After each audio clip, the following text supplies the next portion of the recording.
Okay, so you want to own an ice cream van. Buy a truck. Slap a jingle on it. Drive around all summer while kids throw money at you. That's the plan in your head.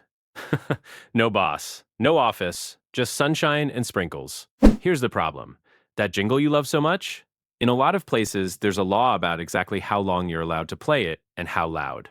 Before you sell a single cone, you have to deal with health inspectors, city permits, and a freezer that can fail on the hottest day of the year and wipe out your whole week. Let's actually build this thing properly. Not the fun part first, the part that keeps you legal. The first thing you need is the van itself, and this decision splits your whole business in two. There are really two different businesses hiding under one name. One is the neighborhood route truck, the one playing music, selling wrapped bars and popsicles for $2 to $5 each, moving through streets all day. The other is the event truck, the one that shows up at weddings and festivals and scoops ice cream to order for a flat fee. They use different setups, different permits, and different customers, so pick one before you buy anything. A used van for the route model runs $15,000 to $30,000. A new one can pass $50,000. Either way, you need a cold plate or compressor freezer built in, and that alone can add $5,000 to $10,000 if it's not already installed. Next, you get licensed before you turn the engine on. This is where a lot of first-timers get surprised. You need a peddler's license or mobile vendor permit from your city, and a separate frozen dessert permit from the health department. Permits and licenses together typically run $500 to $5,000 depending on your state. Some cities also require your truck to pass a health inspection every single year, not just once when you start. There's another requirement almost nobody expects. Most health departments won't let you store or restock ice cream straight out of your home kitchen. You need access to a licensed commissary kitchen, a commercial space where you can legally load your truck and clean your equipment. Renting time in one usually runs a few $100s a month. After that comes insurance, and this one is not optional. You need commercial auto insurance for the vehicle itself, plus general liability insurance in case someone gets hurt near your truck. Combined, that typically runs $1,000 to $2,000 a year. Skip it, and one bad accident can end the business before it really started. Then comes the equipment that actually makes the ice cream sellable. A freezer or dipping cabinet is the heart of the truck. A cold plate setup for wrap novelties is simpler and cheaper.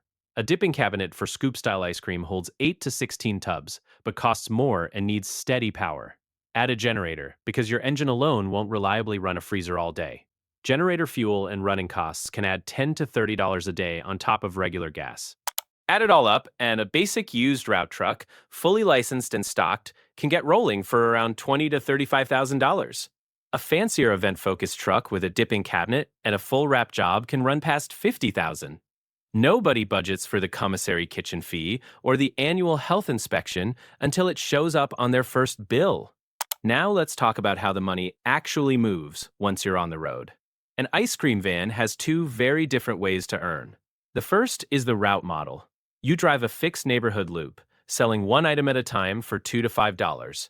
This is a volume game. A good day can bring in a few $100s, and busy weekends or holidays can bring double or triple that. The second is the event model. Instead of selling one popsicle at a time, you book a flat fee for the whole event. A wedding can pay you $1,200 to $3,500 for a few hours of scooping. A corporate event can pay $800 to $2,000 for half a day. Festivals bring in less per guest, but far higher volume all at once. Here's the part that decides whether this is actually profitable. Ingredients are your biggest recurring cost, and they usually eat 28 to 50% of every dollar you bring in. That includes the ice cream itself, cones, wrappers, toppings, napkins, and cups. A truck selling cheap wrapped bars keeps margins thinner per item, but sells a lot of them. A truck doing scoop-style desserts at events can hit 85 to 90% gross margin per event, because you're charging for an experience, not just a snack. Fuel and maintenance are the next real cost. Between driving your route and running a generator all day, you can burn $20 to $60 a day just keeping the truck moving and the freezer cold. Add regular maintenance, because these trucks work far harder than a normal car, and unexpected repairs can run $2,000 to $5,000 in a bad year. Then there's the season itself, and this is the one that catches people off guard the most. Ice cream trucks make almost all of their money across 4 or 5 warm months.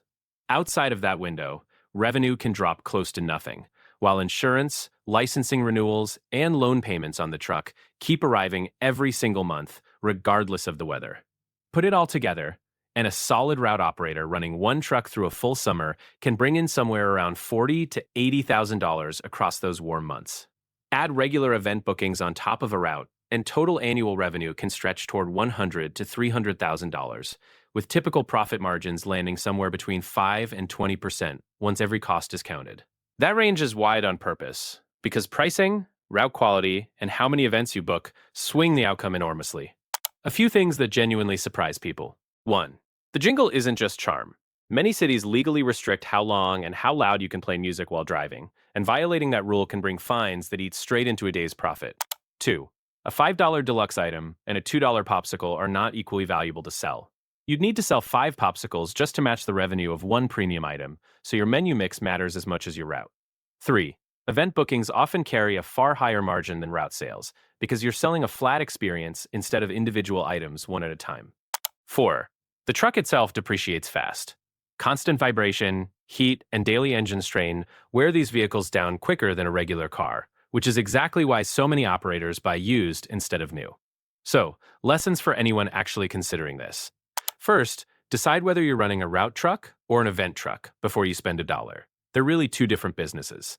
Next, budget for the commissary kitchen and the annual inspection from day one, not as a surprise expense later. Also, treat your ingredient cost like the number that actually runs your business, because it can eat up to half of everything you bring in if you're not watching it. Then, stack event bookings on top of your regular route whenever you can. That's where the real margin usually lives. And finally, plan your whole year's budget around 4 or 5 good months, not 12, because that's genuinely how this business behaves. So there you go. Not a business where you just drive around while money falls out of the sky. A business built on health permits, commissary fees, a freezer that has to survive July, and a narrow window of warm months to make the whole year's income. The jingle gets the kids running. The math is what decides whether you're smiling by September. If this taught you something you didn't expect, smash that like button. It genuinely helps this channel grow. Subscribe if you want more real breakdowns like this one, and drop a comment telling me what you want broken down next. Until next time, this has been MoneyBruh, and I'll see you in the next one.